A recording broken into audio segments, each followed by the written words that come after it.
everyone, I'm Ildi. I'm Ben. And this is our new series, which is... Producer Spotlight. And we are watching... Kara's Step, and we are checking out Sweetune. Sweetune, the producer team, as we learned in the previous video. It's a producer team. And we watched a boy group video, which was Boyfriend, I believe. Yes. And this is going to be Kara's Step. And I'm very much looking forward to like how they apply their sound to a girl group song. But you said that it's actually quite different. Well, this song is much more like typical Sweetune sound. Boyfriend's Janus that we just watched is very, very different from what they usually do. You can hear elements of what they normally do because there's that kind of very slight synthy backing in there. But this is like bombastic synth nonsense that is just all that Sweetune do, really. Okay, well then you have to test me after this if I actually captured the Sweetune sound or not. And one little caveat. This is one of my 2 favourite K-pop songs of all time. That must be a very tough competition. Yes. But I'm sure it's pretty much, it's for all of K-pop fans, isn't it? It's amazing. I've listened to this song, it must be like hundreds of times, maybe thousands now. Honestly, I don't And know. it's still good. It's still good. You're very passionate about this. It's great. Okay, they are really sticking with you, and the reason for that can be because the production is just so multi-layered. You just discover things that you haven't seen before all the time. Let's see what we are going to discover now. So Kara's Step. Oh well, this is strong. This is very strong. Ho ho! I fucking love this song. What about this? This is strong. I miss Kara. Sounds Europop to me. A bit. But much better.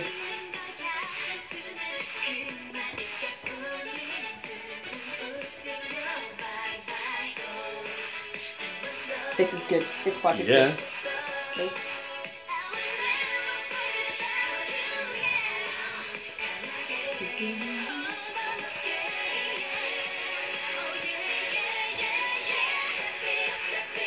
Okay, this choreo is massive. This is amazing. So good. It's so good. And this song was actually a big hit, which I'm really happy about. This is a really good curly choreo, but not too, I mean, I don't know. It's so good. Like this is what I love about K-pop. Just happy songs. It's definitely those neon lights and the very bright colours. Super sweet, like very, very girly mixed vocals. That's true. That's very true. This is like the lowest note in the whole song. Yeah.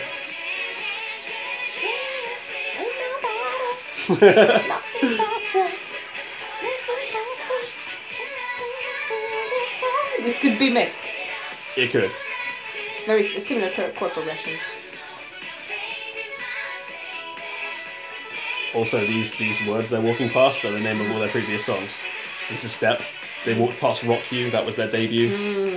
That's pretty good. They probably got Lupin in there somewhere. They went past Jumping, that was another one, Mister. Yeah. Good set design, guys. Nicole rapping. She's very, very impressive. This is such a cool I really choreo. wish she was around still.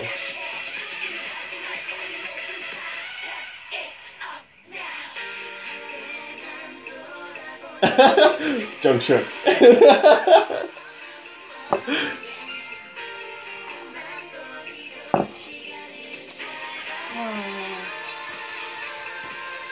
You can't help but like them.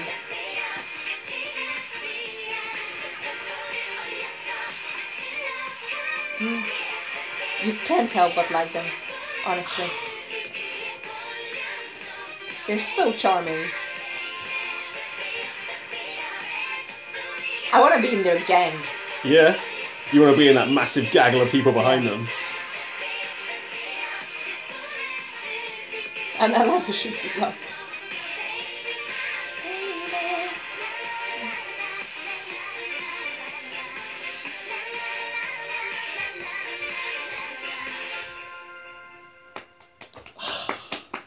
K-pop perfection. Very, very nice. First impression of the music, by the way.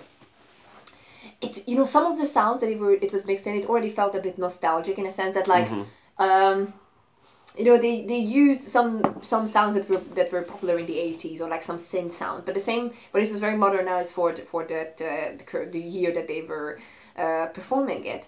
And I think it's like a good mixture that I think it could stand the test of time, in a sense that the sound still feels current, even though I know that this is an old song.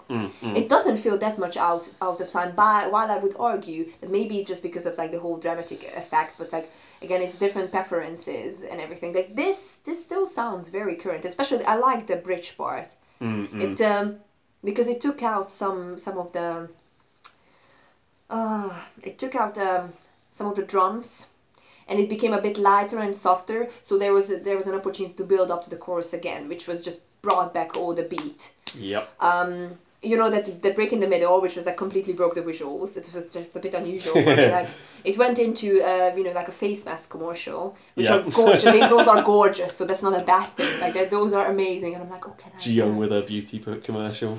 Yeah, but like, so that felt a bit of an abrupt change, but then since it ended so quickly, and it went back to the oh my baby, na na na na. Obviously, it's like they are singing an 3 octaves up. Like, that's the key it's that so I high. could do. And I agree with the mixed, but like very girly. If girly is the right word, let's put it that way. Like high register singing mixed together. I like it. I think this song is could and hopefully will stand the test of time. I'd have to say Kara are my saddest loss in the history of K-pop. How DSP managed to mess this up, I have no idea. Because they had lightning in a bottle. Kara was so popular in Korea and in Japan that like they could have done anything and they would have topped the charts. But they managed to somehow get rid of members, have a massive switch up, change their sound, and then just disband, which is ridiculous to me. And like, if they'd kept working with Sweetune and they kept their members, they could have still been big now. They could have still been leaders of the industry like they were back then. Do you think, is there a chance for groups like this to do reunions? I really hope so. Are you like, again, I'm fairly new to the K-pop realms. Is it common for groups to do reunions? Usually only when they're like way down the line. Like SES did one last year, and they were from like the 90s, and I think, who else was it? Zex Keys obviously came back as well. Yeah. And like, I think it's only really when the groups are really old that they tend to do that, and I don't think Kara anywhere near like far back in memory enough. Like the last thing they released was like 2015, I think, so they're a relatively recent loss, but a big one in my opinion. It feels very unfair. Because these girls are very charming, and it's always, you know, guys, when, again, people who are getting into K-pop, and probably the people who are watching, they're already into it, but like, it's hard to explain to outsiders, like, how we are, you know, being a growing an attachment to artists or whatever, but there is that quality that it's hard to put your finger on it, but you just feel charmed by these girls. I think that's, again, very charismatic. Very charismatic, and then this is why you want to know more about them. I was like, I want to be. That's why I was kind of like shaky about showing you this song, because I want to do a whole retrospective on Kara, because I think they're a really good band. Yeah, I think it would make sense, absolutely. And guys, let us know what you think about doing the retrospective on Kara. Sweetune wise, so far I've seen 2 songs, and I think probably there is a massive range, because this does feel different. That's why I made sure that you knew that Boyfriend's Janus was a very different song to what they usually make. This is a lot more like what they're known for. Yeah, by the way, like the clothes that these girls were wearing, like these are only working on them, like very, very nicely done and just super cool. And the shoes were pretty amazing. Like those shoes are just like, yeah, give it to me now. One thing to say as well about the Sweetune side of things, Kara are very well known for being rubbish singers, most of them. Wait. They're not known for vocal talent. Like, Yuri's a good singer, but, like, in general, Kara were one of the groups alongside, like, what was it? It was like 4 Minute maybe that were a bit vocally weak back then. Okay, let's say vocally weak, by the way, because when you say stronger words, I would argue that's hardly true. That's obviously hyperbole what I said. Like, they're Yeah. still decent, but they were known for not being that good live. Like, they couldn't sing very well live. Them and Tiara and people like that were known for not being particularly good singers. Freaking hard, by the way, about dancing this. Like, just Yeah. if you think about I'm not saying that they're not good singers. I'm just saying, like, they were known for being not as vocally strong as, like the other big groups around them were, like, Wonder Girls and Girls' Generation, and, like, they were nothing like as good as those two groups at singing. Okay. But, like, Sweetune covered that up very nicely, I'd say. And, like, that's one thing you should notice as well, is that they're really good at, like, the way they mix their vocals. It feels They've strong. kind of camouflaged in that they can sing. But to be fair, I'm always trying to protect everybody who needs to sing live and dance at the same time. Like, if you think about it's like just impossibly the technicalities of singing, like obviously songs like this depend on good breathing.